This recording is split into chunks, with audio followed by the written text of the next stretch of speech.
Hola gente, ¿cómo va? Un nuevo video de tu ferretero amigo. Hoy me trajeron esta moladora porque dice que le hace un ruido raro. Así que vamos a verificar qué es lo que puede llegar a tener. La moladora viene todo en su envoltorio original, con sus accesorios. Así que bueno, vamos a verificar. Dice que cuando la mueve le hace ruido. ¿Sí? Hace ruido. Vamos a verificar apretando acá. A ver.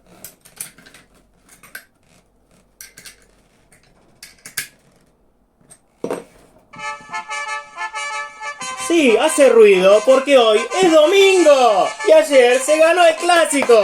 Te esperamos en tu ferretería, amiga. Venezuela 142, San Francisco, Córdoba.